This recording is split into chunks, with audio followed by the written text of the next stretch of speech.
Howdy, actors! Have you ever heard of a thing out there called podcasting?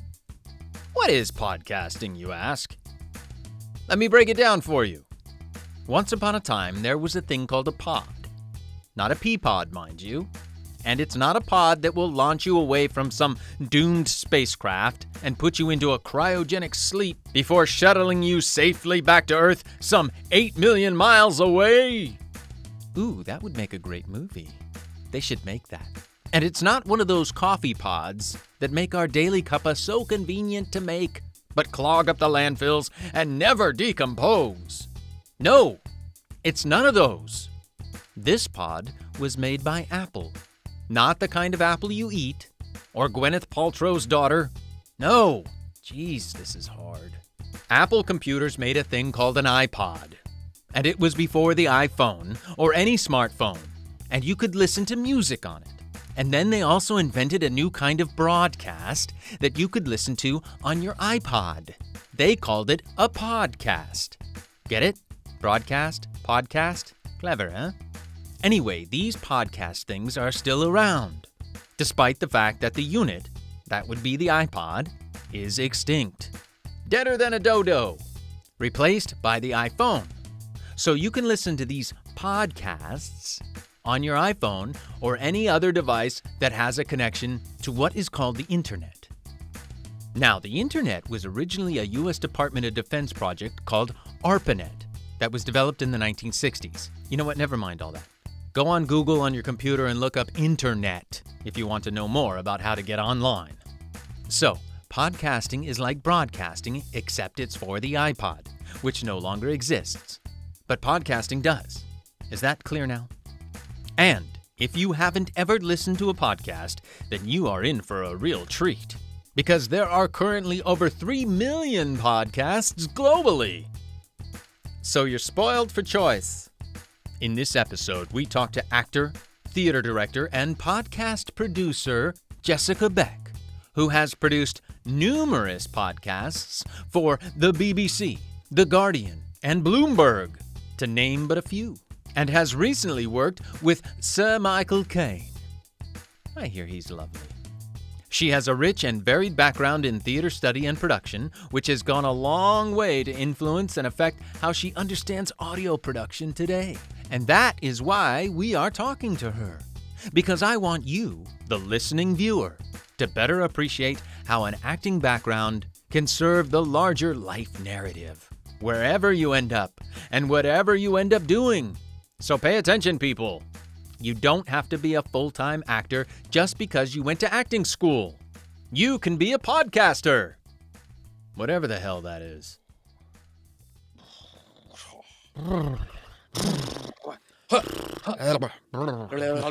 Red leather, yellow leather, red leather, yellow leather. I love New York, unique New York. Trista, tricet, tris, tribernix, tricachex, tricalopres, trista, tricet, tris, tribernis, trek. Peggy Babcock, Peggy Babcock, Peggy Babcock, Peggy Babcock. Have you not heard that one? Yeah. You have. I bet you couldn't do it 5 times. I bet you couldn't do it. Peggy Babcock, Peggy Babcock, Peggy Babcock, Peggy Babcock, Peggy Babcock, Peggy Babcock. Toy boat, toy boat, toy boat, toy boat, toy boat. Oh, okay, well done. Do that. Toy boat, toy boat, toy boat, toy boat, toy boat. Very well done. Thank you. Welcome, welcome, welcome, everybody. Woo! To the Offstage Acting Podcast. Oh, yeah. Welcome. Where we talk about all things acting all the time. All the time. And with actors. Yes. And nothing but the cream of the crop.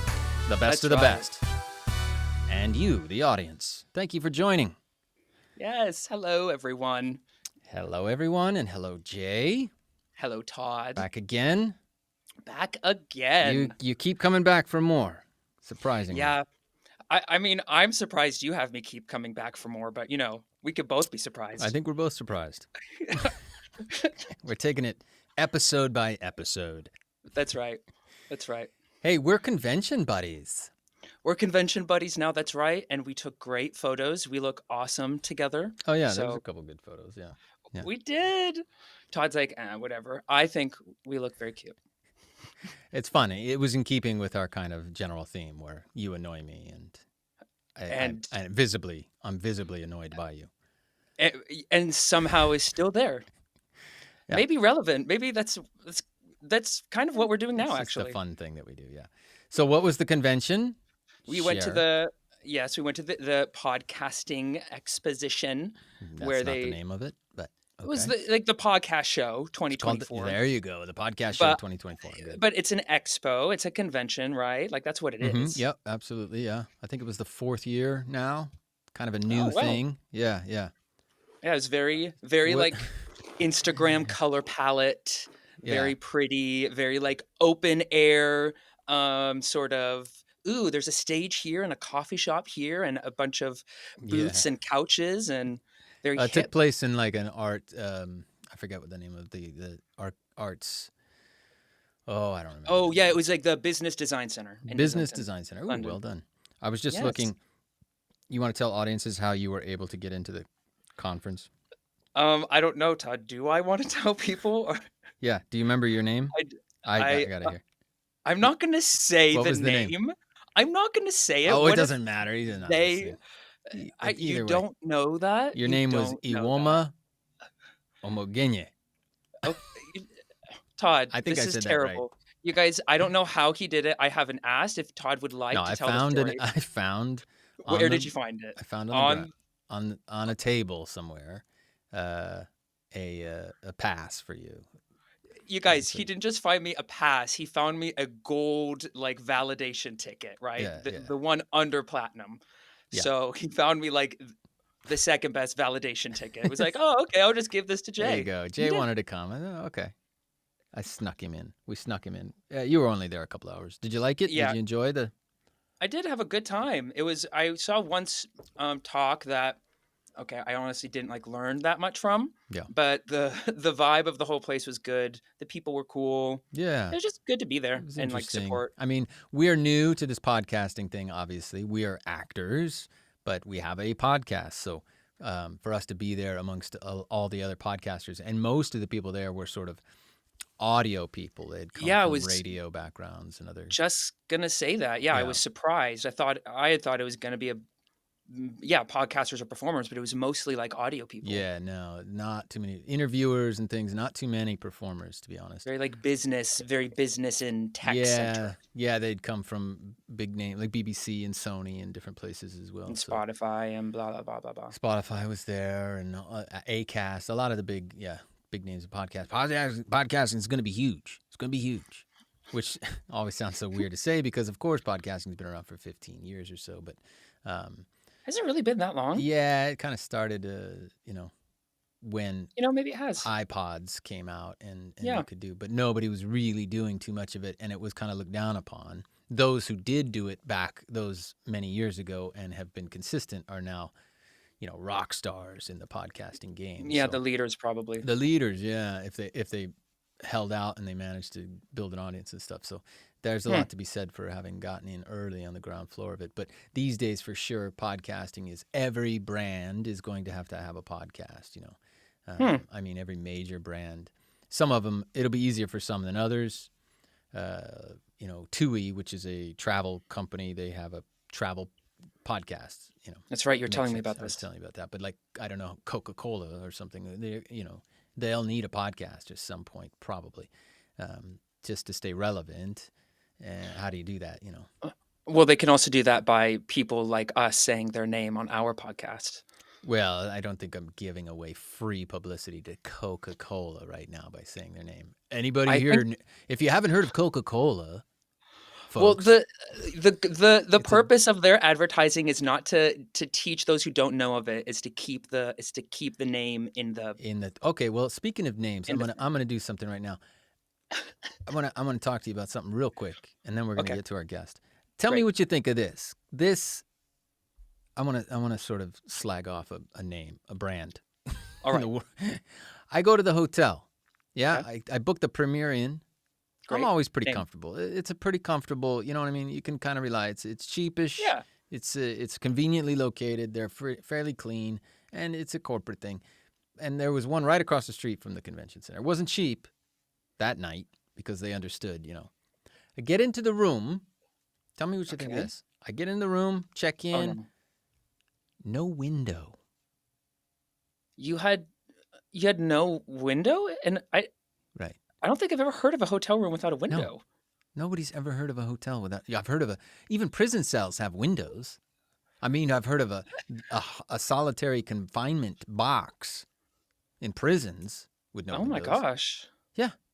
No, it's weird, isn't it? How dare they do that to the Todd Kramer? It was ghastly. It was appalling. I was galled. Galled. Was it underneath the staircase? Like, no, where? It was street level. I mean, it was just bizarre. And I went back and I said, "Can you change the room for me?" And they were like, "No, we're sold out and it's all full and blah blah blah, and you're stuck with it." And I was like, Pfft. And then they gave me a little card and they said, "Well, you can complain and maybe you get a little money back." And I tried to complain later and I got kind of the runaround. I'm upset with Premier Inn. I'm making it public record. Yeah, I'm upset by the handling, and it wasn't advertised. No window in the room. It would have been different. They didn't put it on the website. Yeah, that's. I don't think walk into a room. No, there was a light box that didn't work. It was just walls. I mean, not even like a little skylight. Some natural light in there. I don't know. And was there in the bathroom, or was it man? Just a closet? Oh my gosh! Okay. I mean, there was a bathroom. Yes. I paid but for the bathroom. For a bathroom, yeah, not a pot, not just a pail.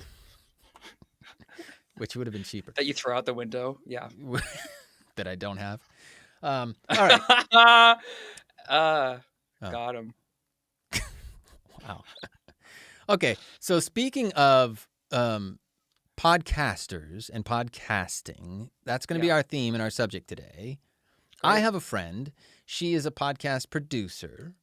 Oh. She was at the same convention that we were at. Oh, cool. She likes to say that she was formerly an actor, but I think once an actor, always an actor. So fair.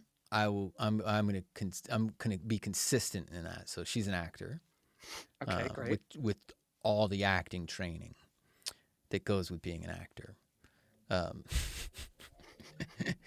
And so we're gonna talk podcasting today.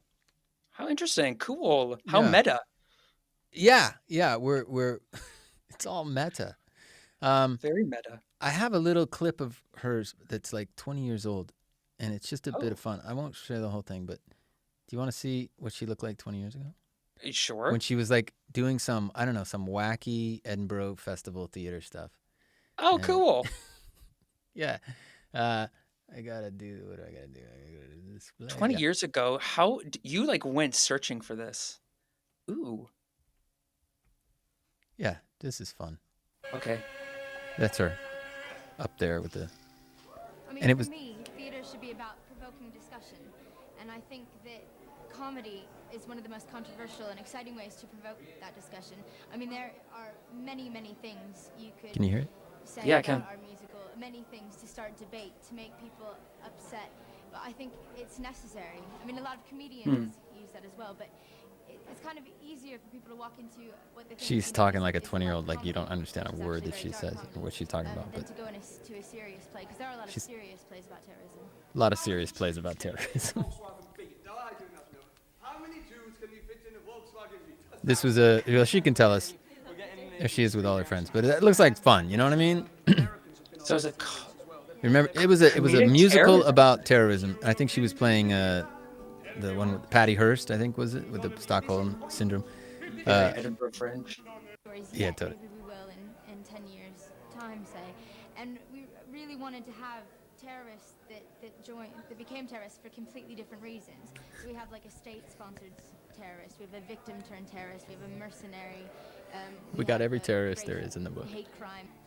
Yeah. All terrorists are represented. Okay. It's awesome. All right, now let me play a better clip. This is her. This is her sizzle reel for the podcasting. There's Michael Caine for those who are not watching on YouTube, and here we go.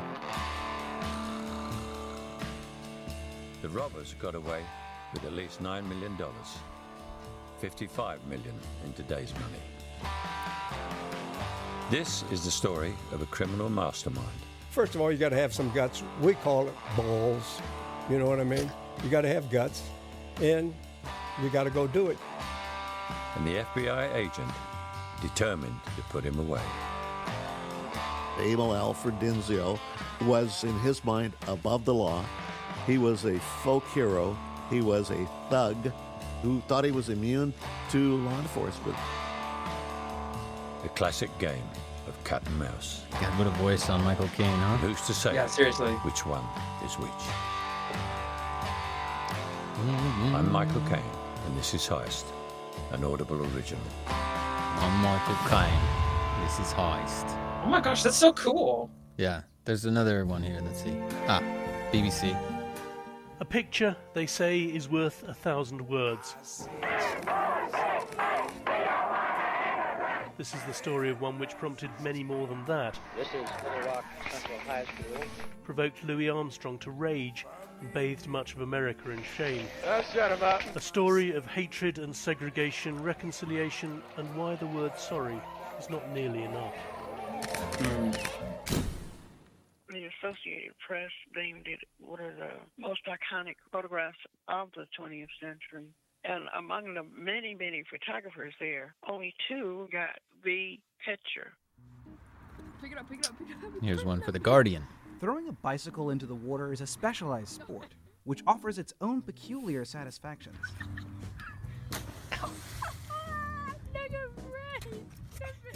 On social media reels, videos show pranksters rolling bikes down embankments into lakes, tipping bikes over quayside railings, tossing bikes into rushing whitewater. In one clip, a teenage boy faces the camera holding a weather-beaten blue BMX. "Mike, this is your bike," he says. "It's been in my garage and I don't really want it, so I'm gonna throw it off the jump into the pond. I hope you don't mind." With a running shove, the boy sends the riderless bicycle somersaulting off a wooden plank into the water. Whoops and laughter can be heard in the background as the jittery camera records the bike's quick demise, the rear wheel bobbing briefly above the surface before vanishing into the gulping pond. A slapstick murder. I won't lie, it looks fun. Nice. Here she is, Jessica Beck, ladies and gentlemen. Hello. Hello. There's your applause from Jay and I. Thunderous. Oh, that's cool. You produced those. Wow. Yes, I did. Yeah, those are properly produced podcasts. Hey, I am very impressed with your outfit. Like, this is all very proper. Oh, yeah. Thank you. Yeah, it's, we try to do the best we can on a limited budget. It's all Todd. It was all Todd.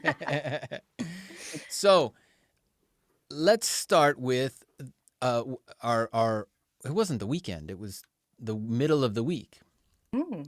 For me, it was a Thursday. You went on Thursday, yeah. So yeah. we were there. I was there Wednesday and Thursday. Jay was there on Thursday as well. What was that your first one? It was my first podcast Yeah. show, yes. And somebody paid for your ticket. Yes, the Radio Academy. That's why it was my first podcast show. I haven't. Yeah, you're not going to fork out the money yourself. What do you do for the Radio Academy? Or why would they pay your ticket? I'm a part of this mentoring scheme. I'm a mentee, so it's about mid-career. Oh, okay. So they take a cohort every year and they give you some leadership training. And in this moment, they gave us a ticket to the podcast show, and we had some training sessions there to attend. Oh, that's cool. So you're cool. You're an adult mentee? Yes. Wow. Because I'm new to the audio industry. I've only been in audio for 5 years, so that makes me. How did you get into the audio? Well, the short story is I got on a scheme at the BBC about 5 years ago, and it was 11 months where they give you some training and they put you on shows. So I was working on the Jeremy Vine show on Radio 2, Radio 3, which is the classical station during the prom season, right? And a podcast called Beyond Today. And then they let you out into the world. Right. So that was just something that was sponsored by the government as well, or just the BBC? I mean, the BBC is the government in a sense, right? But kind of. No, I mean it was a paid gig, and yeah, but you got in even though you had no skill. Did you have to present your theater hey, stuff? I have skills. No, I mean, Yeah, no experience. Yeah, it's the production trainee scheme. It's kind of seen as gold standard, and it luckily I knew none of this, so like right, you weren't nervous. There were over 6,000 applications for 10 places. Wow. What? Yeah. Wow. Who'd you have to bribe? And then I arrive on the scheme, and I was 37, switching careers, and the rest of them were between the ages of 19 and 25. Wow. Oh, okay. So it wasn't for older people generally. No. Right. No.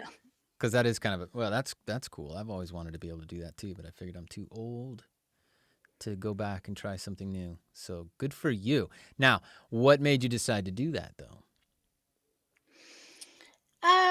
I mean, I guess so I mean, I'll go with Todd and say, okay, once an actor, always an actor, but I was a director for most of my theater career. Yeah. Huh. And when I got to, I was doing lots of political work, as you saw, Terrace, the musical. That was one of our first pro outings. And we got to 2016, and then, the Brexit vote happened, and then the US election happened. And it isn't about having an opinion. It's just both of those things maybe surprised me in a way that I wasn't expecting. They were kind of things happened against what I thought would happen. And I just started listening to podcasts and kind of getting sucked into like the Daily and Pod Save America, and just and as I was doing that, I was thinking, oh, I think this is kind of like making a piece of theater. And then I just went out and started interviewing people to try to make sense of what was happening. So I think I've got like 200 hours of interview and ambience from all these protests in London that never made it into a podcast. Right. That was the intention, but I knew nothing. I had my phone. I was recording on voice memo, and Wow. Okay. Wow. So that was kind of the spark that said, well, you were trying to cipher some of what the political condition of the world was, and see if you could, if anybody out there had answers.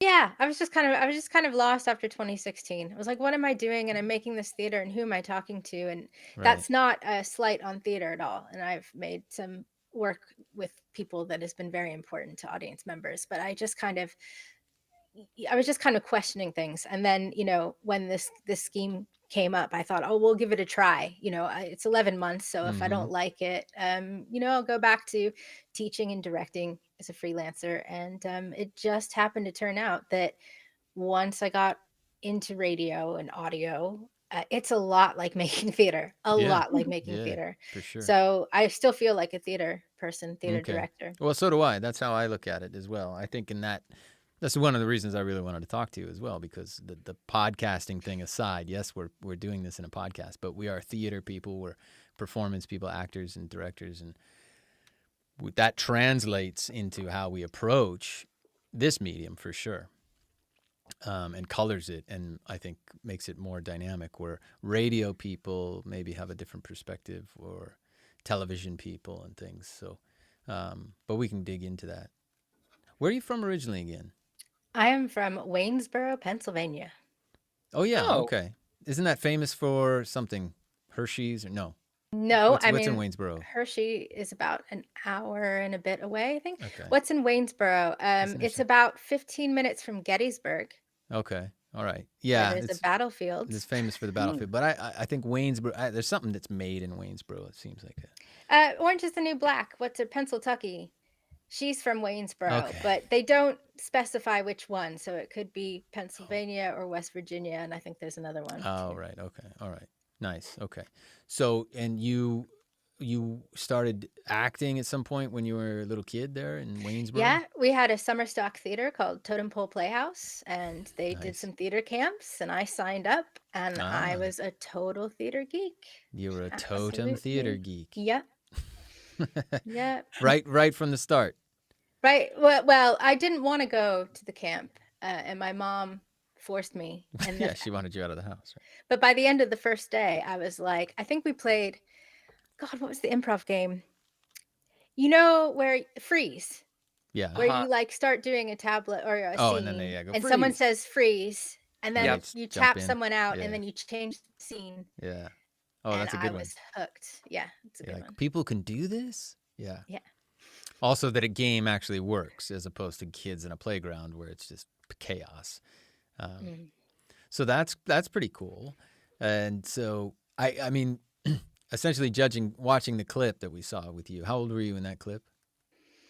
25. Okay.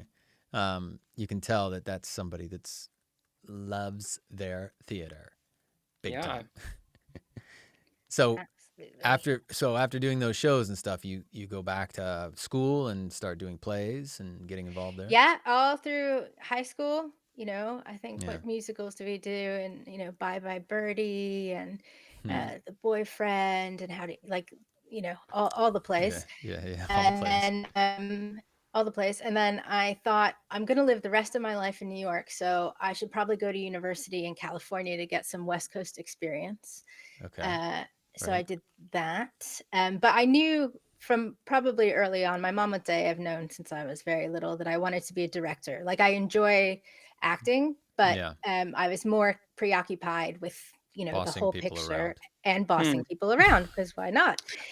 It's fun. And I love it. Yes, you do.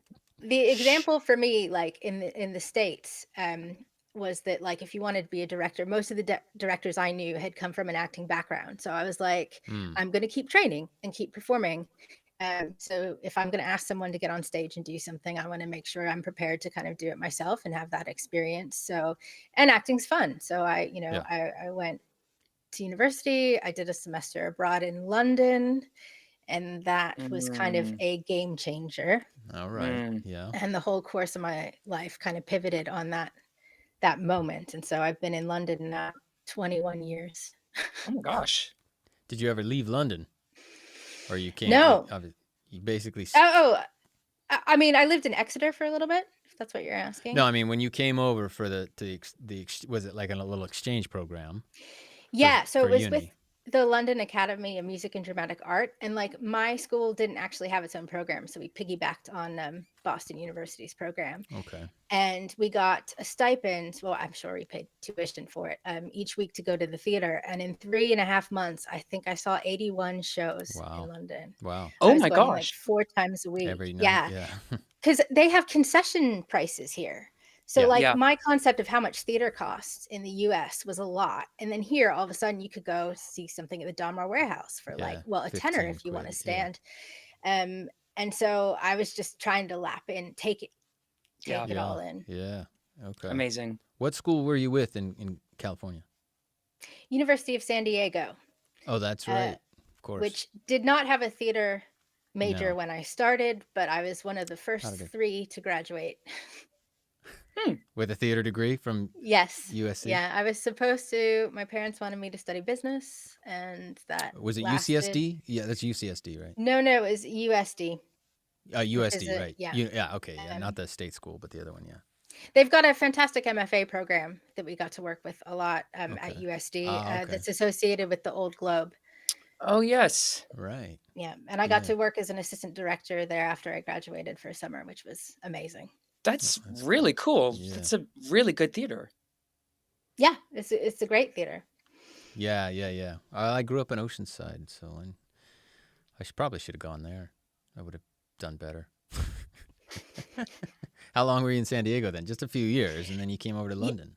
I graduated a year early because it wasn't not the school. The city wasn't the right place for me. It was a bit too clean, too Southern California. This was a decision I made, from rural Pennsylvania. So I probably would have been more into Northern California vibes. And so, I did my semester abroad in London and met an incredible teacher named Brian Asprey from South Africa. Mm. And then decided to come back and study with him for a year at East 15. And then just it kind of, I never converted my driver's license because I didn't know that I was going to stay so long. Right. So how did you manage to stay here? What were you doing? Yeah, well, Working? did a Studying? PhD. I was working and I was doing a PhD. Okay. What's your PhD in? The challenge of emotion and performance. You broke up there. The challenge in? The challenge of emotion and performance. Oh, okay. Does anybody else in the world have that PhD? No, that's the beauty of PhDs. You kind of make up your own. Yeah, it sounds made up. Your own thing. But I guess I should go back to that semester. Although, as a podcast producer, I'm really self-conscious now, like about my audio coming through in my video. Is it okay? Yeah, it's okay. I think it's all right here. There's some issues, but your internet is waning here and there. We'll manage. Yeah, it's our whole building. Yeah. Is there anything I can do about it? If you got some programs open, you can shut them down. I don't know if you got what you got open. WhatsApp or your Outlook is open or anything. I believe, because I was prepping for this, that I just have. Is somebody streaming in your house? Chrome. No, the Netflix? TV is off. Okay. My husband is under strict orders. Right. Not to watch TV. Are you under Wi-Fi or are you wire? We don't have a wire connection. Yeah, Ethernet. We don't have a wire connection. That's okay. We're good. 80% of the time, 85%. Okay, but do stop me. So London, September 2003, I come to Lambda and I meet Brian Asprey, who used to run the Space Theatre in Cape Town, South Africa. Right. His wife was Yvonne Bryceland, who's a very famous actress, and they worked a lot with Athol Fugard and a lot of his important plays.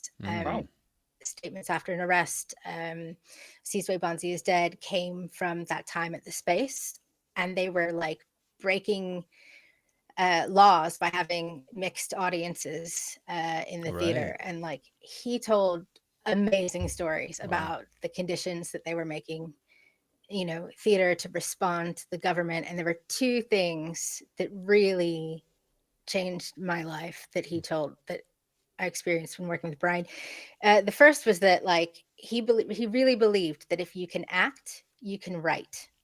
And so I had just thought, like, if you want to be a playwright, you've got to sit behind your computer or go alone in a room and write. Right. And then here he was having us, come up with story ideas, improvise scenes, and then write from there. And so like you could respond to stuff quickly that was happening and make relevant work in a collaborative way, which I thought was amazing. Devising is what they call it here. Okay.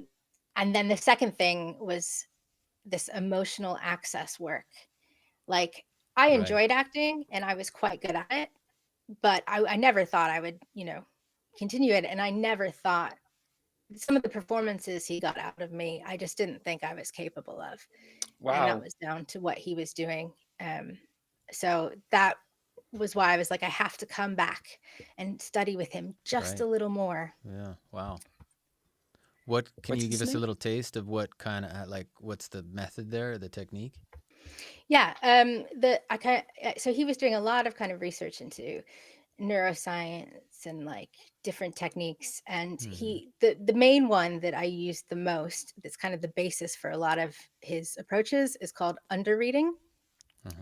And I'm a bit nervous to test it when there might be a delay on the line. It's looking good now. Basically, do you have a piece of text near you, Todd or Jay? Don't worry if you don't. Like a script or just something you can read. Text. Yeah. Yeah. Let me see. I have something I can read. I don't have that's great. In the corner. It's just like a book on singing and acting. Just start reading it at a not too fast pace. Just anywhere? I'm gonna go random. Yeah, anywhere. Writing the song. Writing the song. This exercise can This be done exercise can be unaccompanied done unaccompanied or with a or pianist, with a pianist. absolutely following your chosen Absolutely pace and following rhythm. that was, and I just missed it. So if I didn't catch it, then Mm-hmm. you just repeat the last thing that you said, and that's a signal to the underreader that you need to be prompted again. And basically, it's a different, like when we read something, from a script, Mm-hmm. where like part of our brain that is deciphering language Yeah. and is like interpreting it and telling it how it should sound. But when you're taking it in orally, like it's important not to Oh, Yeah. it's important not to like let the underreader read the whole thing and then repeat it. It's you're supposed to start speaking when they start speaking. As if it's coming from you. Yeah.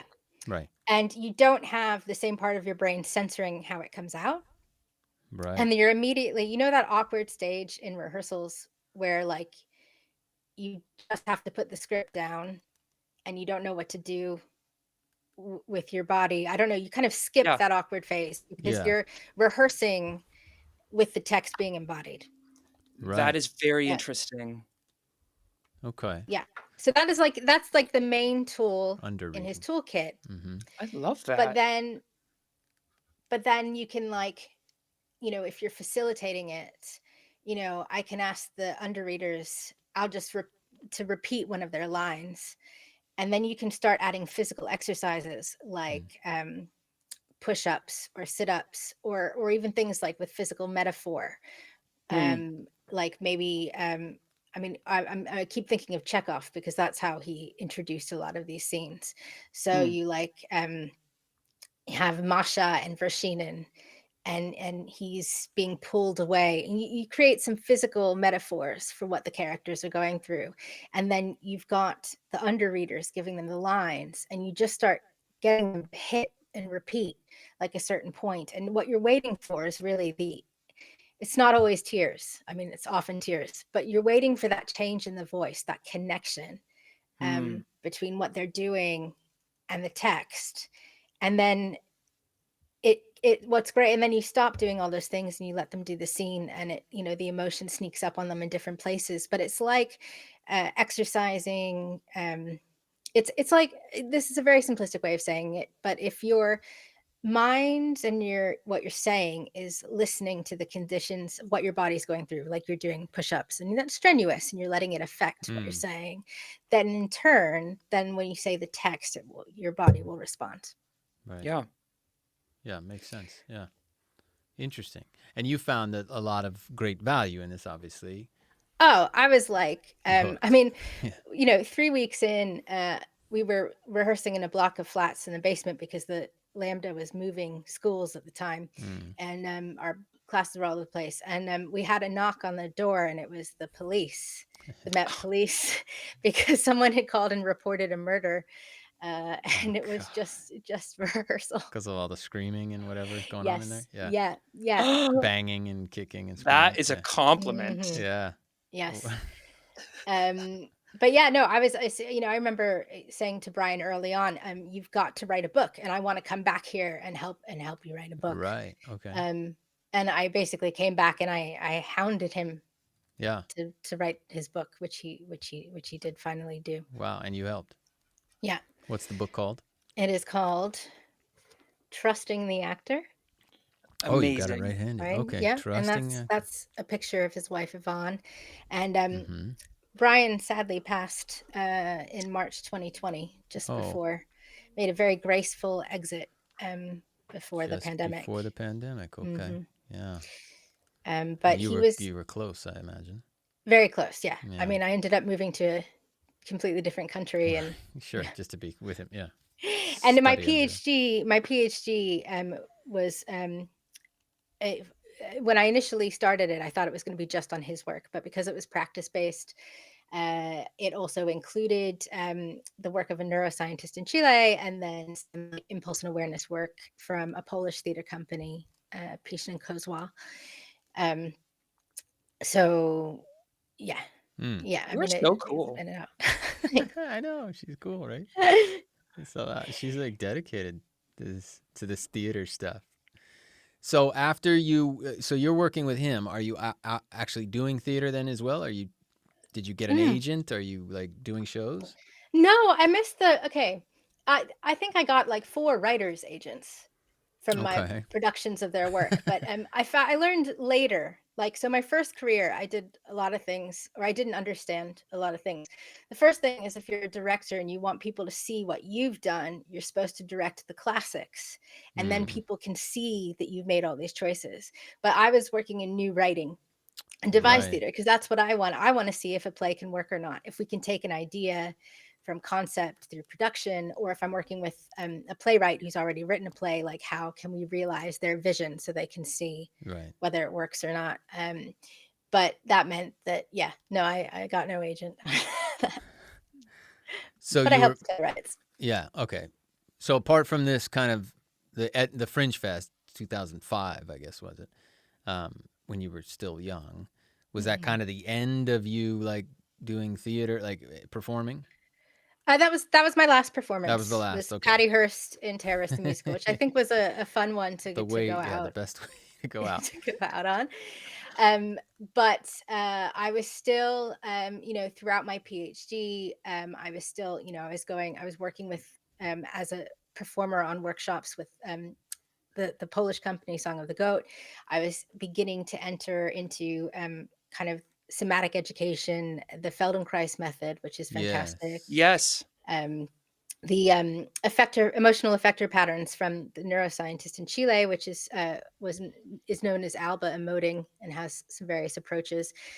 So I was still like at Rasa boxes. We did a collaboration together. So I was still putting myself, like I was still going through training and working on myself, even if I wasn't performing, because it ultimately helped me in my rehearsal process with actors all the time. Sure. Explain the Feldenkrais method real quick. So the Feldenkrais method is named after its founder, Moshe Feldenkrais, who was a judo master, a physicist, and a structural engineer. So like he understood the skeleton, like how it was supposed to work, and the physics of movement. And also the embody the kinesthetic sense, from being a martial artist. Yeah.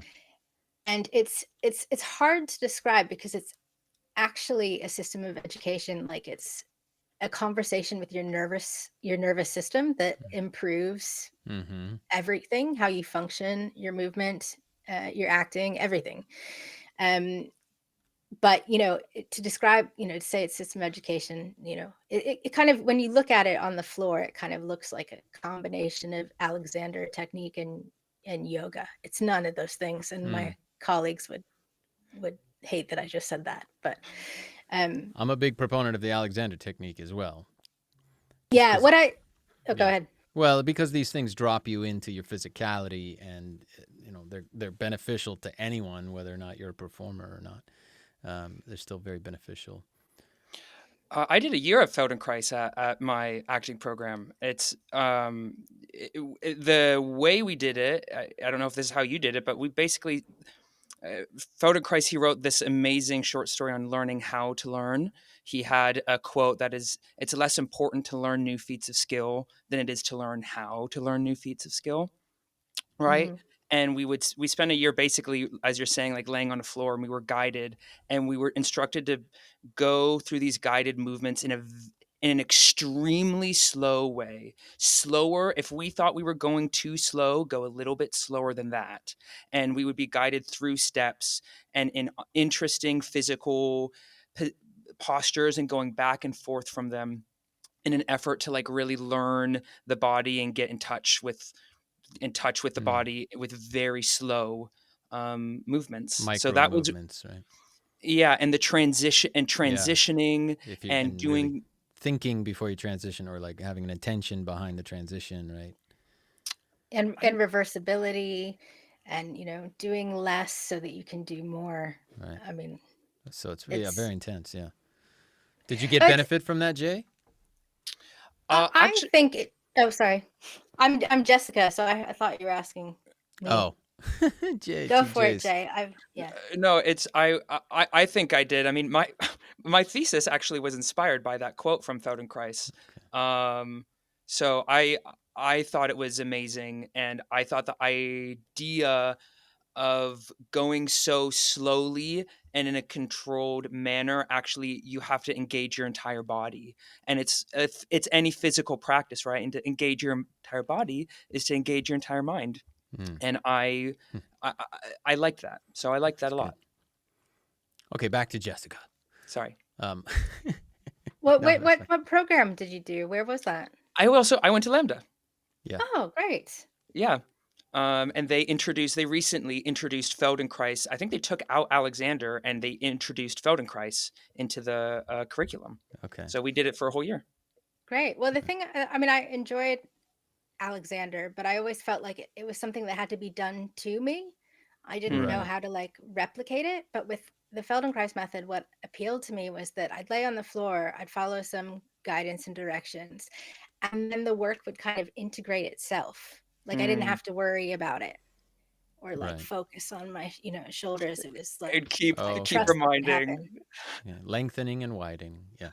Mm-hmm. Okay, so Jessica, you're doing a deep dive into sort of all sorts of techniques and methods and styles, and you're developing your understanding of performance, and you're translating that all into your directing, essentially, and the projects that you're making. Is that right?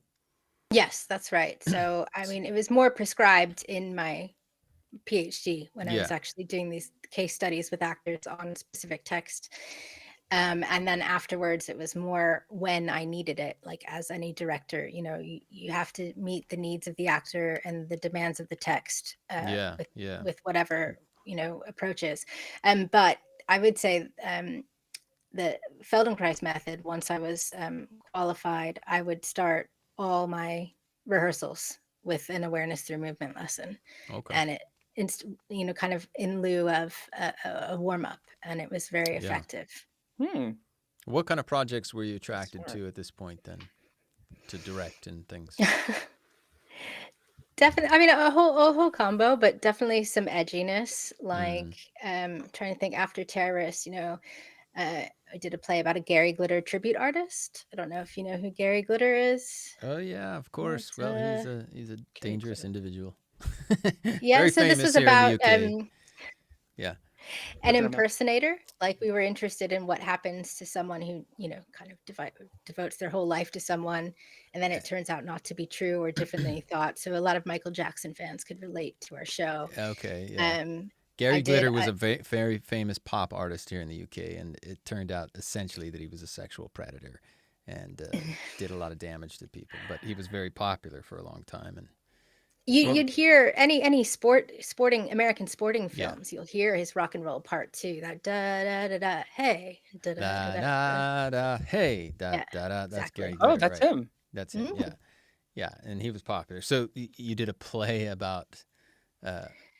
A tribute artist. A tribute artist, right? Mm-hmm. Okay. So he wasn't. You were going fringe with stuff. Yeah. But I mean, I also did like musicals and verbatim theater. So like did a play about the Exeter Blitz, and we spoke to 19 people who were there in 1942, and a handful of them came to the show on the 70th anniversary. Wow. Okay. A whole collection of stuff. I also kind of specialized in one-person shows at the Fringe with helping actors write their own stories or just one-person shows. And that's actually where I learned a lot about storytelling through sound design, because you don't have a lot of budget, and so you playing with can't carry big sets with you to the Fringe Festival, can you? Yeah, but sound you can do. Yeah. So it's really funny now because a lot of people comment on my sound design, and I'm thinking, well, I learned that in Edinburgh. Right. Right. Yeah. No, sound is huge. I always put that. I have a degree in directing, theater arts degree in directing, and I directed. When I produce a play, I'm very sound heavy as well. Music, sound effects, ambient music, the beginning, even what they play at the intermission. I'm very sensitive about choosing the right songs that give all the mood and everything. So yeah, it's very important. Very important. Yeah. Okay, so where does your career take you after you've gotten your PhD? You're directing, and are you moving up somehow? I don't know if you Or are you get to. concerned about that at all?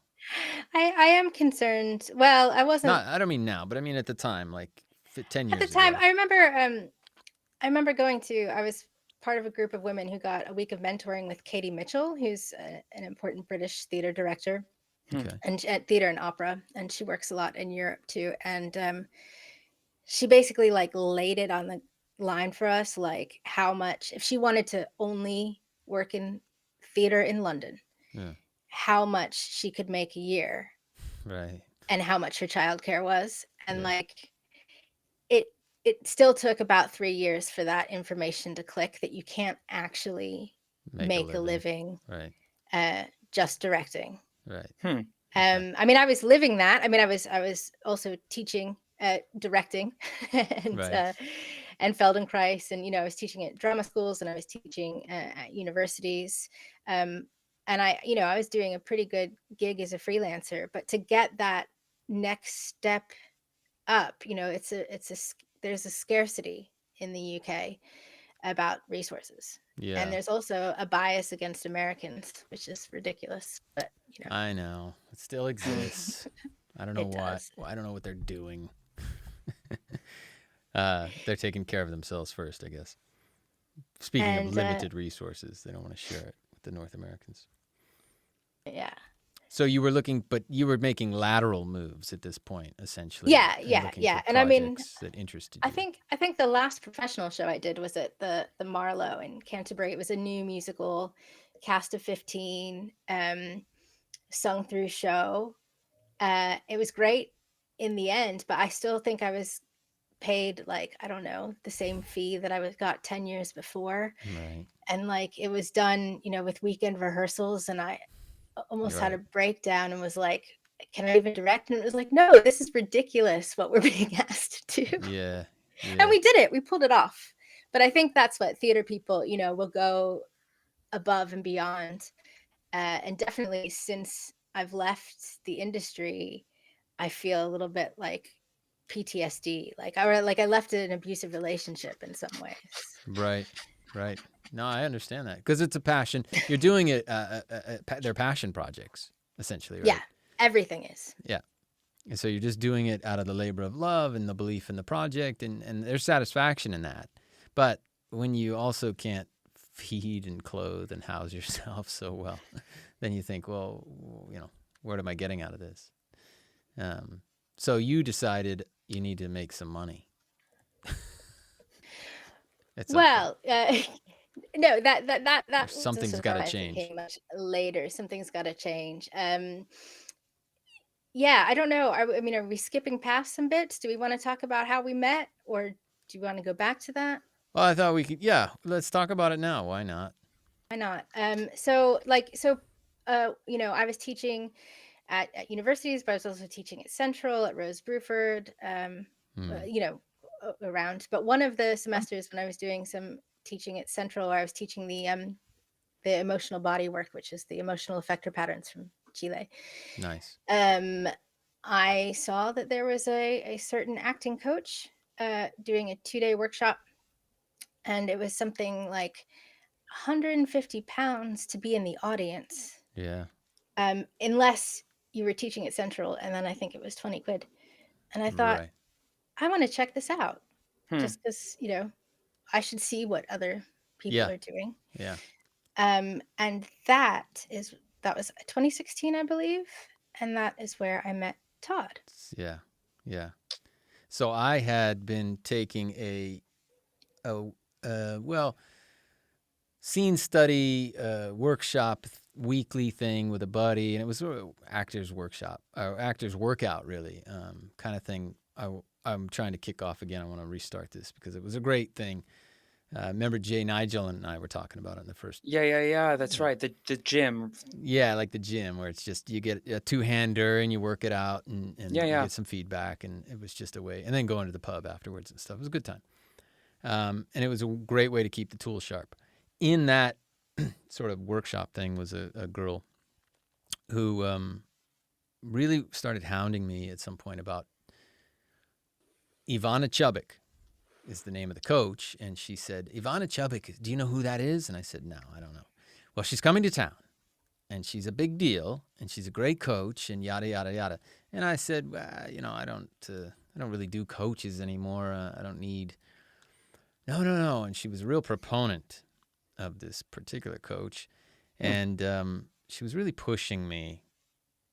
And she sent me stuff. I looked at it. Now, Ivana Chubbuck's kind of claim is that she has taught a lot of famous actors, Halle Berry and Brad Pitt, and I don't know. There's a kind of a list of... They've been around for quite a while now. She doesn't have I don't think any new ones, but and that's sort of like how she, I think, generates interest in her classes by sort of promulgating this. It's not even accurate so much that she was a teacher to these A-list Hollywood stars. Anyway, I looked at that material and I said, but part of me, I did the thing kind of like you did, I think, Jess, which is like, yeah, who am I? I'm not too experienced and too good to go take a course. Maybe I'll learn something. So I went whole hog. I signed up. It was not cheap. It was about 360 pounds, I think, for a 2-day thing. So you were not just in the audience. You were in it. Yeah, I went for it. I had money at the time, I guess, to blow on this kind of stuff. But I thought, all right, if she's as good as they say, and maybe I was assuming there'd be some real value in it, probably. However, yeah, the reality hit, didn't it, Jess? I think you were the second scene. No. I think I was probably about fourth or fifth because I had watched a few scenes go up before me and my jaw dropped. Oh my God, what? Jay, Tell me. I mean, honestly, and I'll tell you what, Jessica and I had some debates about how to approach this as a topic for the podcast, but it was something we definitely felt that compelled to discuss. And even at the time, it was so compelling because that's actually how we met. Jessica sought me out and had seen my reaction to this whole entire, fiasco, in my opinion, and wanted to meet and talk about it because we were so appalled by what had happened, what we'd seen. My. Yeah. Should I do it, or you start, Jessica? Okay. I mean, I think it's fair to set out. So we were paying customers. This is our review of an approach to acting, Correct, and maybe to say, for some people, this is an approach they want to engage with. They might have gotten value out of it. Yeah. So that's the first thing I'll say. And the approach, the style of the approach might be something. Yeah. But I mean, I'll just try to keep it real brief. Some of the things that I saw, I think the first one was a young man, and he was talking about his first relationship, a gay relationship, and she told him that he'd been abused, and to use that in the scene. And then I'll jump in because what the kid, it was a scene about an older man, a teacher, and a student, and she had stopped him. She was very abrupt. She had sort of stopped him somewhere and got him to start to confess about his first romance, which was with an older gentleman, and as he was explaining, now this is a young kid, right? He was just a teenager. He was 19, I think, 19. and I think the relationship started when he was 15 or 16. Yeah. And she just outright, now this is a room full of observers, right? Strangers. And then the handful of us that were also on stage. She just outright looked at him and she said, no, he raped you. You were raped. And the kid just went, no, it was a loving relationship. She goes, no, you were raped. Now use it in the scene. And then she sort of haphazardly turned to the audience and went, this is safe space, right? It's safe space, everybody. Okay, safe space, so we can say anything.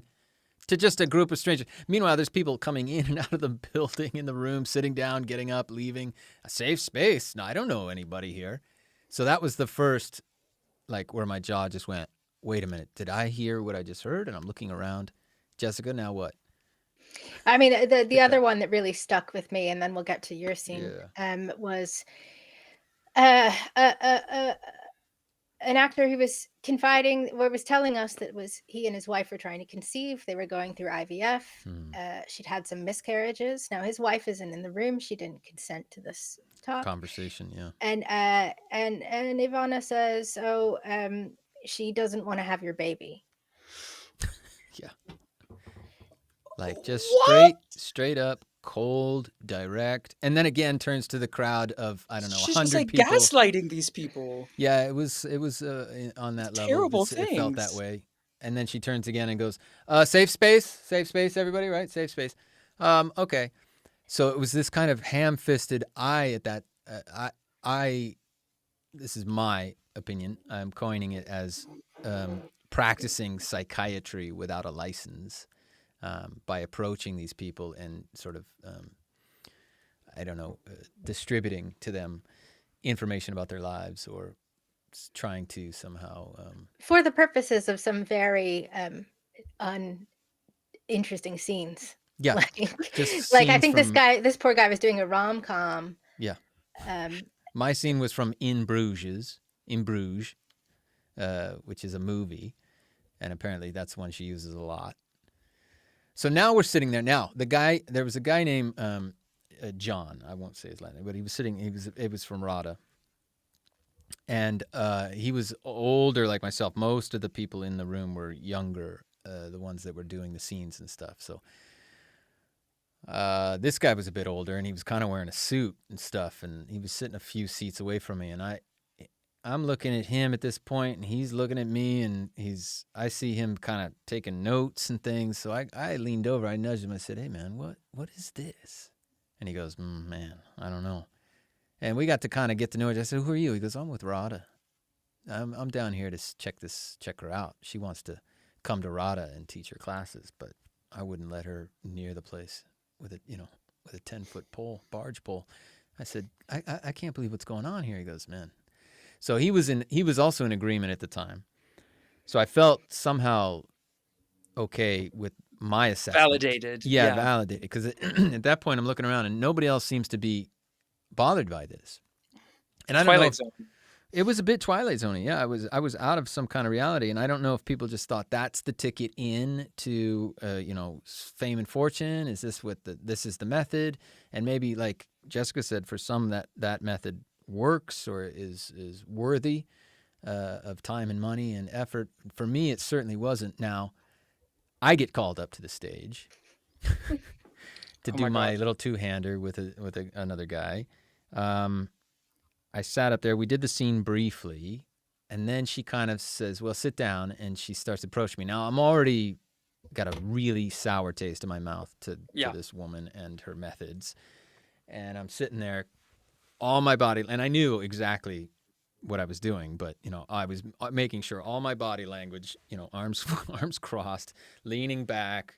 I wanted to make a big expression of how I wasn't having it. The first thing she says to me was, she goes, "What's your relationship like with your mother?" And this is a scene, again, like Jessica said, this is a scene.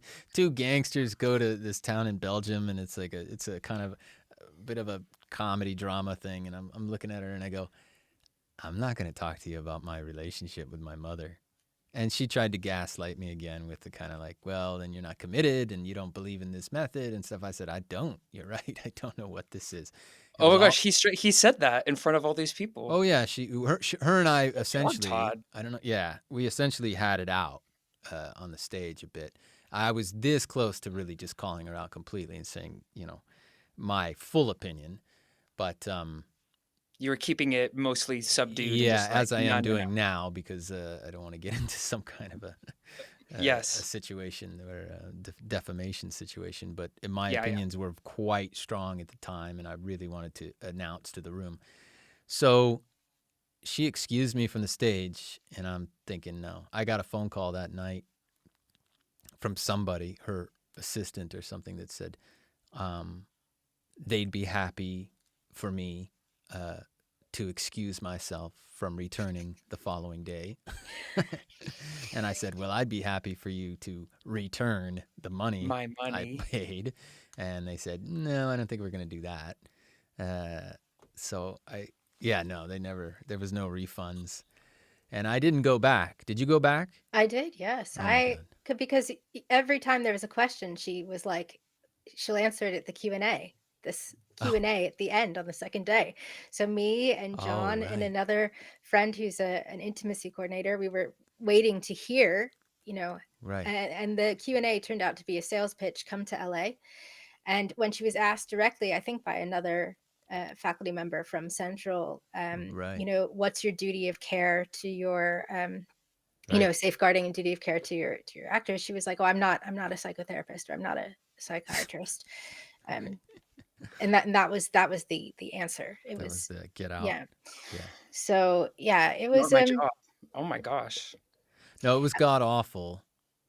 And to the point where, like, from there on, I tried to discourage anyone I had anyone I knew that was considering or looking into her, Ivana Chubbuck, as a coach. I expressed my opinions quite freely as to what exactly I thought, and I don't think I was alone.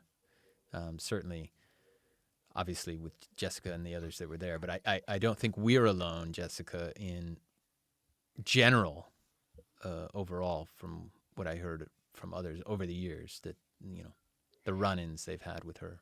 But it's interesting because it opened a whole world for me. So I was heading to LA to teach a few months later, but at the workshop on the Friday, I was talking to a film director in LA, and I was just like, hey, have you heard of Ivana Chubbuck? And they were like, oh, she used to work with Roy London. Yeah. And like, this was one thing that I was really curious about, because like I'd heard from another friend who worked in academia that, like, that her book, there's no kind of, there's no referencing to anyone else, to Stanislavski, to Uta Hagen, to anything. It's her 12-step program in isolation. And then, I looked up Roy London, and it's like, oh, he trained with Uta Hagen, and he was an actor and a playwright. And, and I started emailing people because I was going to come to LA to just kind of talk. I was really pulling at this thread. And what I found was an amazing teacher, Roy London. Like, you talk to people and they're like, every class was a TED Talk. And like, you can see, I met his husband, who had shared with me these transcripts from his classes, and you can kind of see where she's taken, or where she's interpreted things in a different way. She talked about winners and losers a lot, right? And it was in a very I didn't find it as a useful way, but you can see when Roy is talking about winning the moment, there's kind of a nuance there. And he always talked about wanting to write a book called Empowering the Actor, which he never managed to do. And then Ivana's book is called The Power of the Actor. And it's not about it being similar. It's what I think is quite interesting is the difference in nuance between empowering an actor and, the power. Yes. But he went off to direct a film. She was running some of his classes. That's why some of the stories in the book that happened before, I think, Brad Pitt was one of his students originally. Gina Davis. He worked a lot with Gary Shandling. And she had taken over for him on occasion, and was a kind of a standing in a sense. And he passed away. Yes, I can't remember what it was, but it was some illness. So very quickly. Very quickly passed away, and sort of unceremoniously, she took over the classes. Now, I think what had happened was all those students sort of quickly evaporated, as you do when your primary coach goes. But because she had coached them to some degree, a bit, or had been helping Roy, she kind of took credit, which rightfully, I guess, to some degree, but with a broad brush stroke, made it seem as if they were her direct students, right?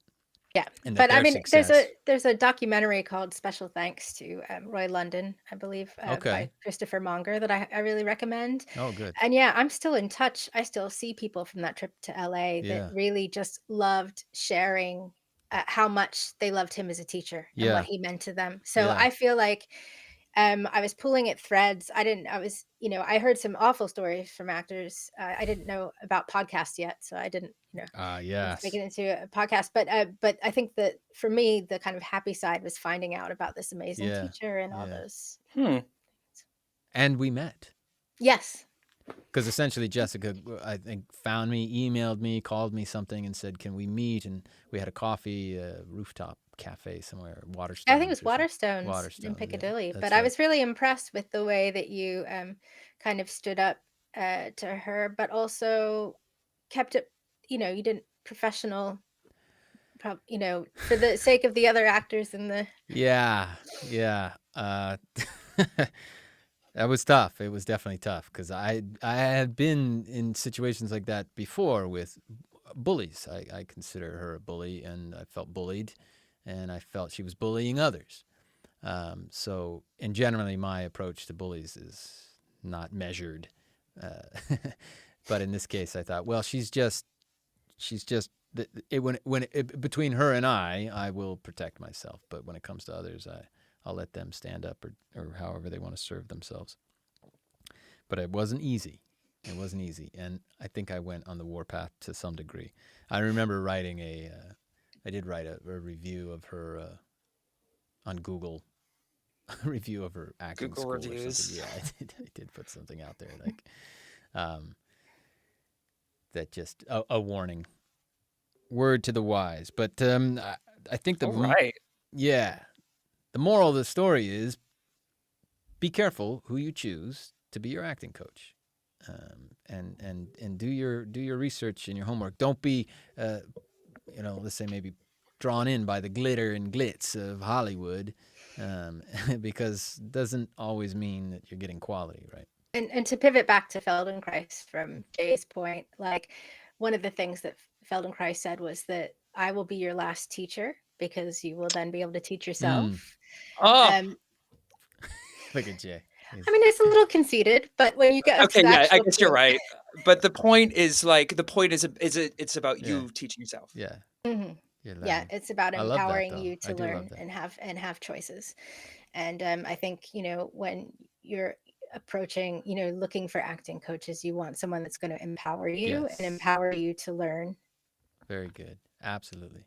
Snaps. Yeah, my kids go to Montessori school, and what I appreciate about the Montessori method, and I also sort of follow all kinds of practice, Viola Spolin and others that I have, recognized and understood in my lifetime as being leaders and mentors and sages to some degree.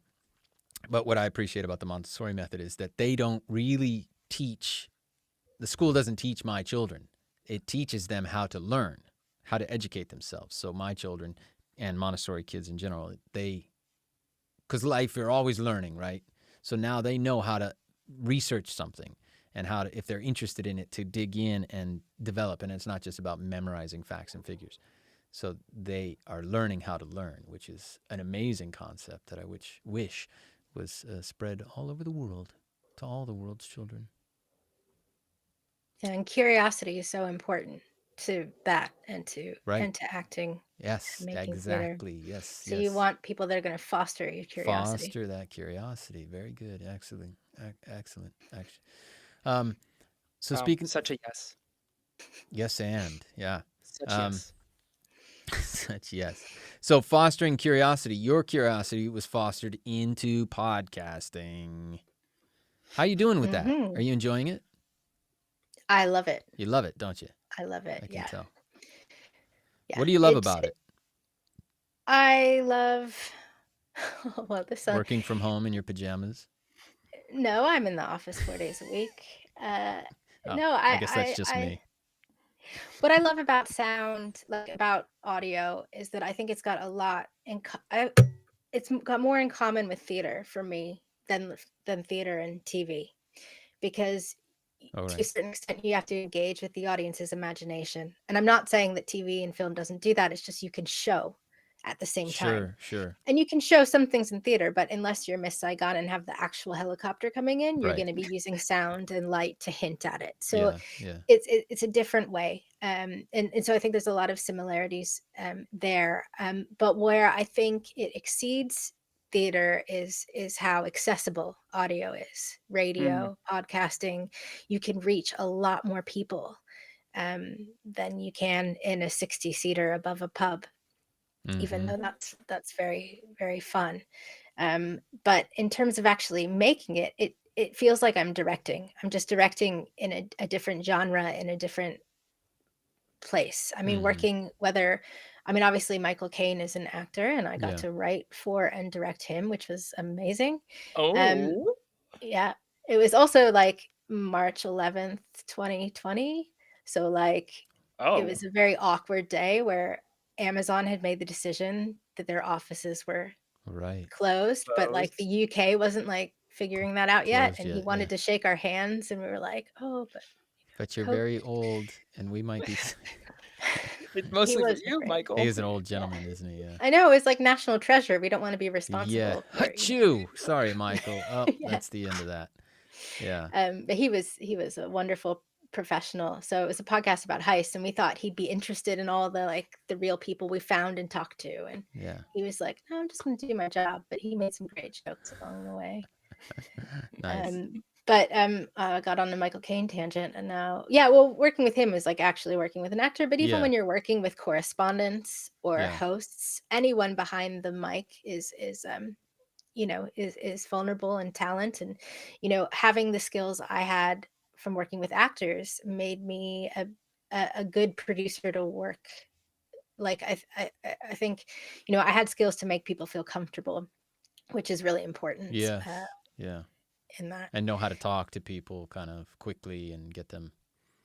Yeah. And I was using my stage. It's kind of I get to use all my skills. I get to use like my stage management and production coordinating skills, and in my directing and my writing skills and acting skills.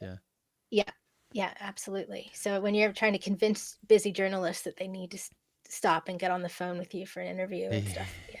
Nice. Or different people. Even I worked for NPR for a bit. I was a field producer for their London correspondent. And, you're thinking of we did a piece on how Brexit is affecting the economy, and we met an oyster fisherman. So we got on his boat. So you've got the sound of getting on his boat. Or we went to a whiskey distillery to talk about the US sanctions and the effect of COVID. And you're getting the sound of the barley and the different things. So you're thinking about the characters as in the people that you're interviewing. Yeah. And also the storytelling devices that you're collecting with the ambience and everything and stuff. Yeah. So I'm still I feel like a theater director. I think before I changed careers, I was always scared about it because I was like, I'm not going to like it. I'm not going to feel like an artist, or I've identified so closely with being a theater person. Like, that is my whole life. I can't walk away from it. And what the unexpected surprise when I tried this out was that I'm still that theater geek, and I still feel like a theater artist. I'm just working in a different space. Yeah.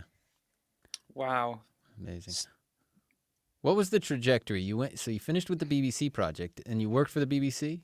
Yeah, I was at the BBC for 3 years. Okay. So I went from, I guess, the podcast into freelancing for all the news programs and Women's Hour. And then I did 6 months at World at One, which you heard a clip from about that famous picture of Elizabeth Eckford when they were integrating Little Rock High School. And that was something that I didn't think I'd enjoy a news program. And I did some of my most artistic work actually on that with Mark Mardell, who was the host, doing his radio essays.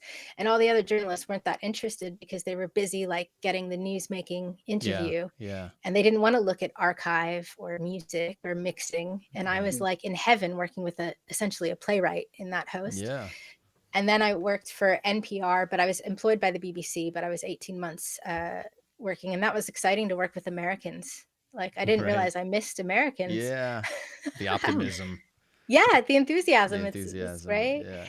And then I was there. So I was there for 18 months, and then I went to The Guardian for 2 years. And just in March, I've joined Bloomberg. Right. From the London office, but most of the team all I work financial with stuff now then? It's the news about stories that move money in markets. Yeah. So there's Financial always stuff. kind of a financial Yeah. angle, but some of it's quite newsy too. And what I love about working in news that I didn't expect to is that every day is different. So Right. like, Right. if a big event happens, I think we turned a piece on the Iranian president in a day Right. to Wow. respond. So everything that you plan goes out the window. The show must go on, but it changes.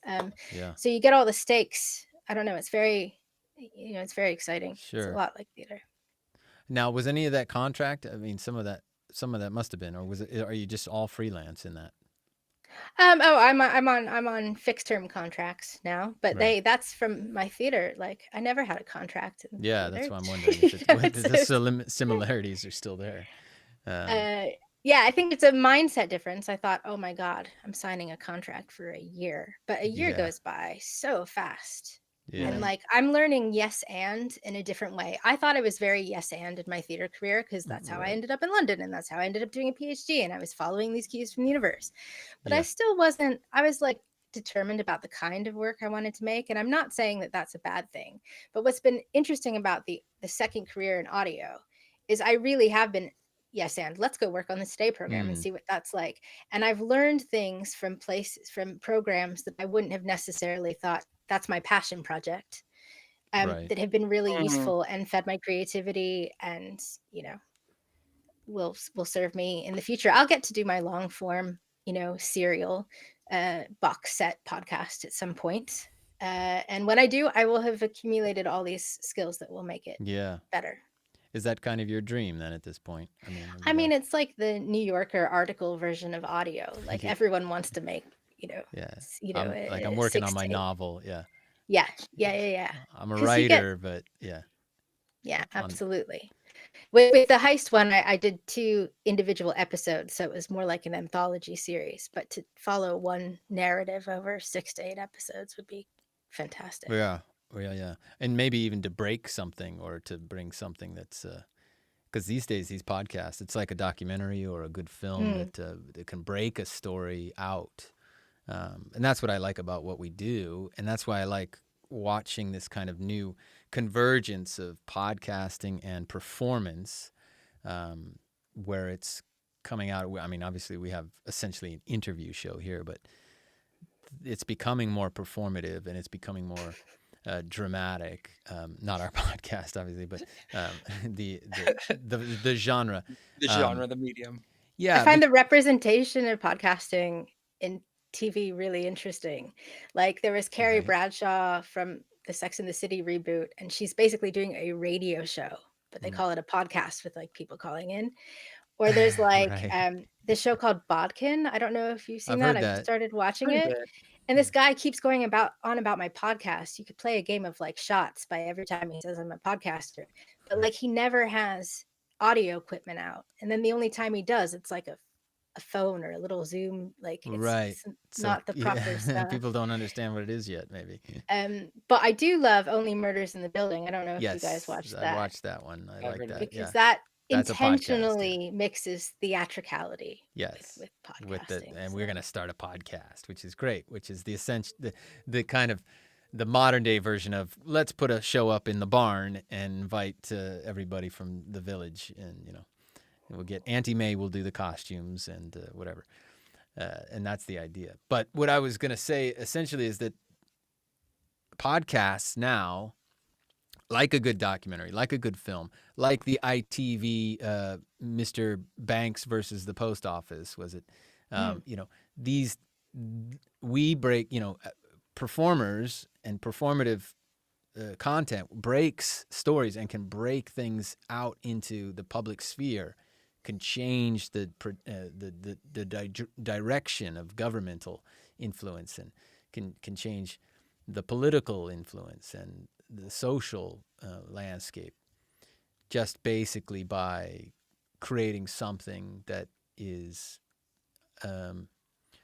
deep and follows the complete story.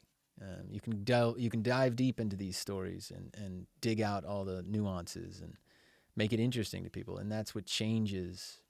We can make great change with this stuff.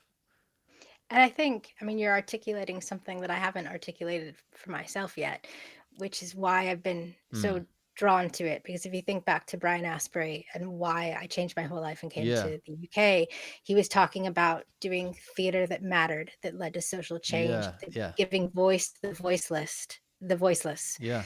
And yes, audio can do that That's too. the kind. Yeah, I mean, I'm trying to articulate it. I don't know, but that's the first time But yeah, there's something happening, right? Do you feel it, Jess? I mean, it's like, and I this podcasting thing. That's why I was saying to Jay earlier in the beginning was, it sounds ridiculous to say it's going to be huge, because it's been around a while and there's thousands and thousands of these things out there, but it is just, I think, tip of the iceberg in terms of the way it's going to really evolve and shape society and the way we are exposed to information. I think it's a new wave, almost like CNN was when the 24-hour news cycle came out and CNN broke. It just changed. And that was the so landscape. good for us. No, but it changed things. Yeah, and I think in podcasts, people say, "Do we really need another podcast?" But nobody says that about books or songs. Right. Do we need another song? And actually, I think from the research, there still is only something like 35-40% of Americans listen to podcasts. Like there is lots of room for growth. Absolutely. Whereas like TV and those things are kind of saturated. Yeah, and I think it's getting very niche-y in a sense too. So, even if your audience is a few thousand people and they're interested in your one little subject, then that's great. They found their audience, and it's also feels very democratic in a sense. And you can also do the washing up, take a walk. You can multitask while you're listening. Drive, you can move and work out and.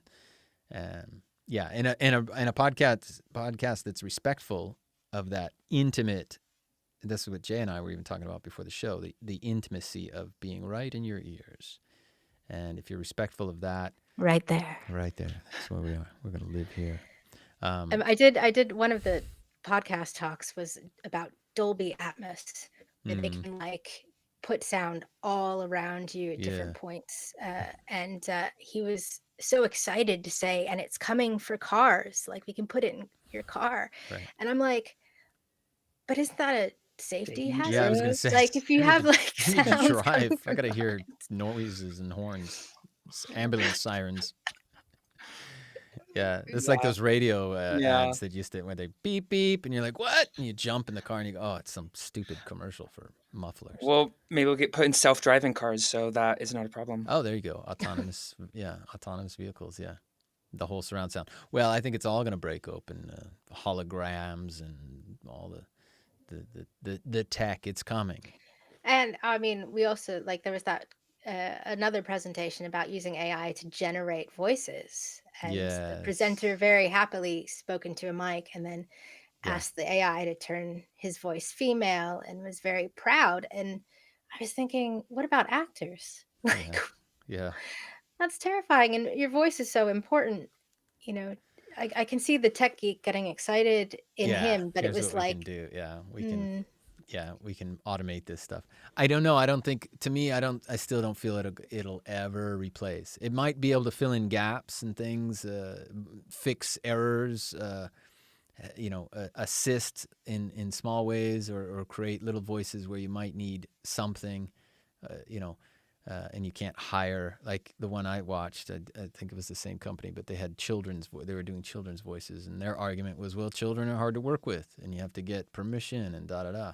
And I got that. I understood it. But I thought, you'll still never be able to capture the human and the humanity of the thing. The joke, the laughter, the nuance of interpersonal communication with AI. Well, isn't there also pathos, ethos, and logos, right? They're all ways of. I don't know who those are. These are all arguments, right? These are all arguments. Are those some one Greek of them guys, is, Are those... so your words, one of them is like using a logical argument, right? An Mm-hmm. argument that uses logic. One of Mhm. them is a argument that uses like emotion, right? And the other one is like a argument technique, right? That uses like the position that the person is in, right? I don't Like, want to argue, Jay. so That's a lot of argument. the point I'm trying to say is that like if you take the same words from one person, but then the president of the United States says it, all of a sudden everyone's going to listen, right? And so, if someone is like, if you know these words are coming from AI versus that they're coming from the president, you're going to receive them in a different way, because that's the position, that's the status that the presenter has, and that is powerful enough that in the Greek, logos, pathos, and ethos, the three main argumentative systems, one of them is actually like the status or the aspect of the presenter, the ability to people are listening because of their status, like a teacher and a student. Mm-hmm. Anyway, but will we be able to tell? I mean, I think this year, and there's a lot of important elections across the globe this year, and what's real and what isn't. I mean, in India, they've already been experimenting with kind of personalized voting messages from politicians. I think there's even a clip of our former president speaking in Hindi. So, look out. We'll see. Oh what's yeah, coming. yeah. No, that kind of. I mean, you're talking about deep fake and stuff. Yeah. Are you genuinely nervous then, Jessica? I wouldn't say apprehensive. I'm apprehensive, yeah, because propaganda has been a huge, important tool in humanity and can change things. Yeah, like and I think technology is moving so fast, and we're not regulating it, and we just need to pay attention. Yeah, I guess so. Yeah. Okay, so what's next for Jessica Beck? What's on the table? What are you working on? What's next? Well, I think Friday's episode is something on these new EU regulations on deforestation. Just did an episode on the South African elections, which are happening today. Yeah, that's happening now. Yeah. Yeah, and I'll find out what's coming next week. It's always changing. But I'm with Bloomberg for at least a year. Right. At least till March next year, and really, really enjoying working for that organization. Well, what are you supposed to say? You hate working for people. Can't stand these people. It's terrible. No, it is amazing. The producers and story editors working together and introducing characters. Again, it's so much like theater. If you've made theater, right, you've got the skills to kind of. Well, I mean, I don't want to, but it's great. It's so enjoyable. It's very helpful to like craft something from scratch and be like, we made this together. When I was a kid, they had. They were playing at times these old radio shows. The Shadow Knows. And back in the days, in the 50s, and I guess prior 40s, it was radio shows. Little Orphan Annie, The Lone Ranger. There was all kinds of variety shows that were on the radio. And I loved them, and I used to seek them out. You could get them on record albums back in the day, and they were old, and I would record them on cassette tapes and play them back to myself and sit in my room. You could sit in your room in the dark and play, and it was the kind of stuff, clump, clump, clump down the stairs, and the sounds and somebody's coming. What? Shut up. Be careful. What's there? What's that? Boom. Noises and sounds and voices. And I mean, I loved it. More than reading books, more than television or film even, because you could sit alone in your room and the imagination would run wild if it was done well. And I think there's a resurgence of that in the world now, with the drama, the dramatic plays and things like that.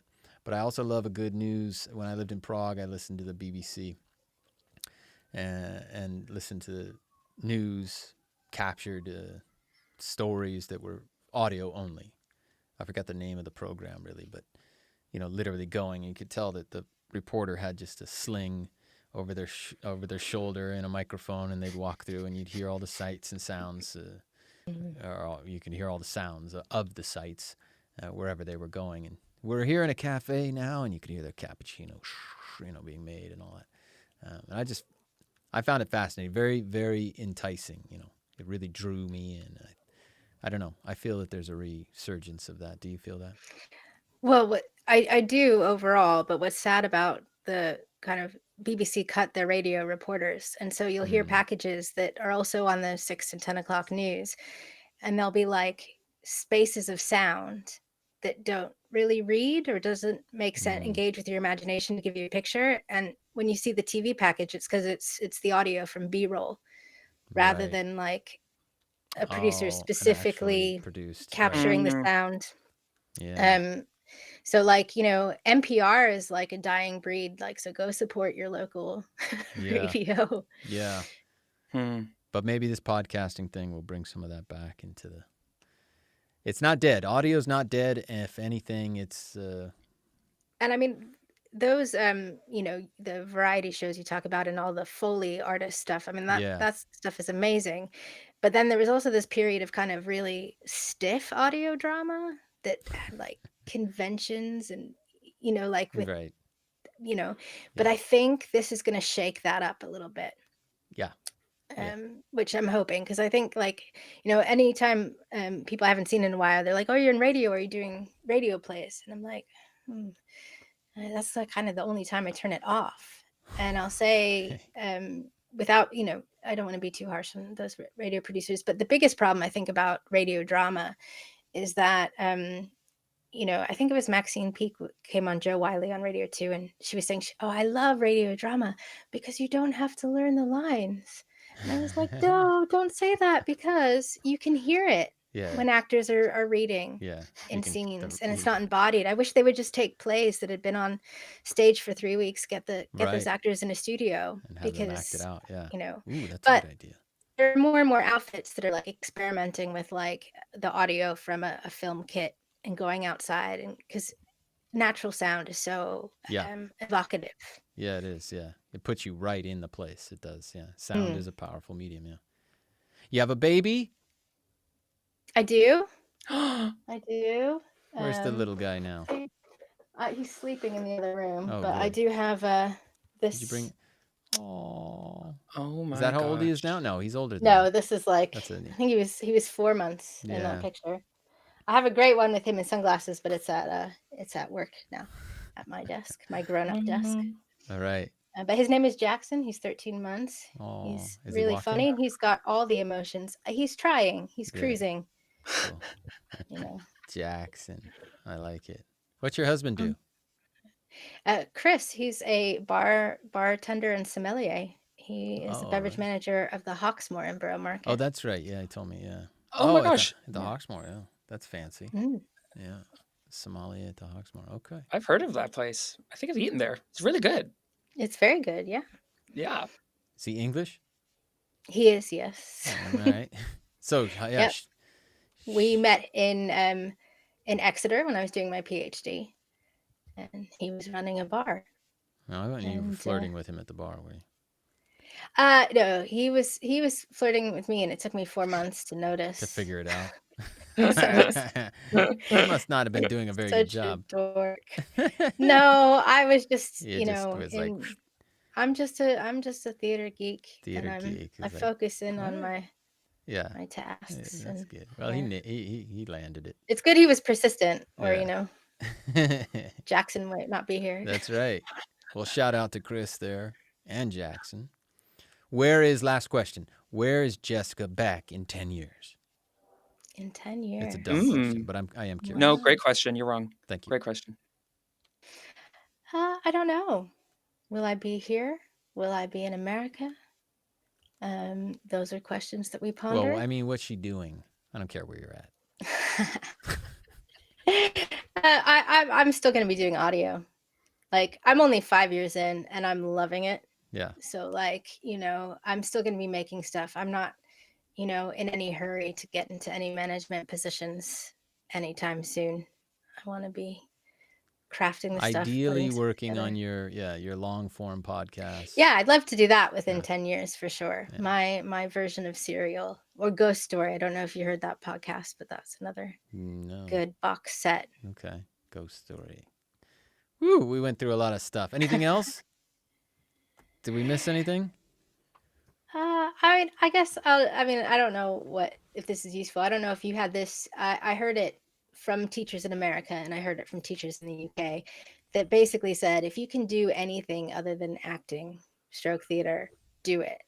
And I just think that's such a rubbish thing to say to any kind of scrappy theater kid, because what? Yeah. Oh, okay. I'll go do accounting, or no. I mean, it's not very motivational. Now that I'm kind of in a different industry, like I get what they mean, but I think they don't frame it well. And I think I certainly didn't recognize all the skills that I had from theater. Yeah. And, I don't know how I would have changed careers without a scheme, but now that I'm looking back, it's like so many actors and directors aren't recognizing the skill set that they have to do some other things if they want, Yeah, so I would say, we are very skilled people. Like, we're emotionally intelligent. We're used to doing kind of deep dives on ourselves and kind of getting to the grit of things, observing, listening. There's so many great things that actors and directors and writers do. So,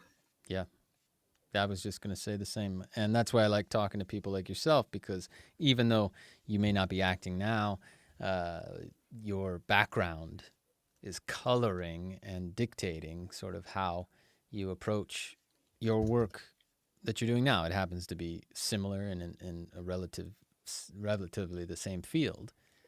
But if someone has a passion for acting, it doesn't necessarily dictate that you have to be doing the sort of traditional acting track.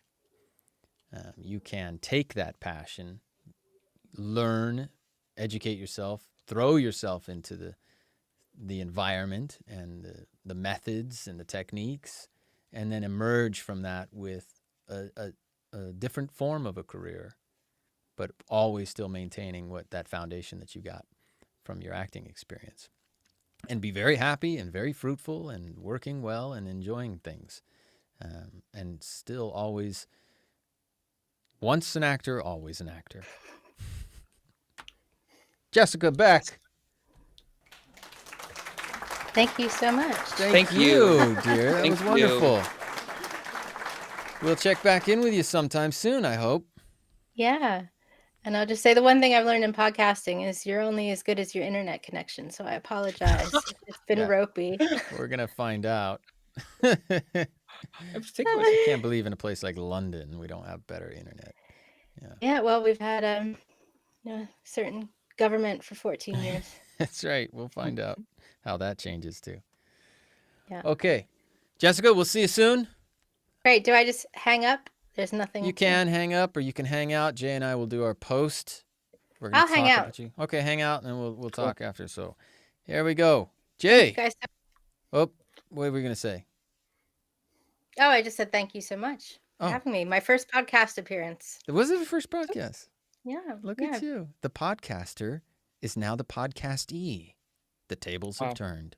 The tables have turned. All right. Go away now. Bye. Bye. Jay. Oh, Todd, you get such good guests. I do, don't I? You just do. How do I just get great guests. I don't know. I don't know. How I don't know how, Todd. I don't know how you're doing it. I really don't. It's very confusing. What are you confused about? I spot talent. I know talent when I see it. Okay. Well, I'll take that as a compliment for now. This episode was, I wrote a big note in my journal that said re-listen. I'll look forward to re-listening to this one. There's a lot. There was a lot of good. Yeah. And Jessica's really good at taking her experiences and her knowledge and forming it into words. I know. Yeah. I know. She's good at, that's something I'm not good at. And she is very good at it. She's thought this stuff through. Yeah. I also am struggling sometimes to articulate, but some of it's new. But what I like about Jess is that she's a thoroughly dedicated theater geek, like straight up from the get, all in. Yes. You know, and that appeals to me to some degree, because if you understand the value in that, then you kind of understand why having that background is important. Yeah, theater geek. She loves this art. Loves it, yeah. And someone who loves, that's and is passionate and stuff. And then and then is able to produce great quality material based on that. Yeah, because there's nothing worse than, I think, for young people especially, and that's why, again, with this project, the Offstage Acting Project, is aspiring actors who approach their parents at the ripe old age of, 14, 15, 16, and Whatever. say, I want to do theater. And you go, and the parent goes, go get a real job. Now you're going to business school, you know. Not that there's anything wrong with getting a business degree or whatever. I wish I had, but not to discourage, and I think Jessica said it as well, you know, don't discourage young people from wanting to get into this. Empower. Yeah. That was the big word of this episode, empowerment. Empowerment, exactly. Yeah, we learned that, and we talked about that many times. Don't discourage, you know, empower young people to get into theater, even if it's not necessarily going to be your lifelong career. It will serve you throughout your life to have some influence in here, some exposure to what acting and a theater background bring. And you're talking about like making a really good product, right? Like that's like how acting is also a trade, right? Like they consider these schools, you know, we just talked to the president of the trade, like a union, because they consider acting a trade. And drama schools are trade schools. That's right. It's a trade school. Yeah. Yeah. Fascinating. Well, job well done. Thanks, Jay.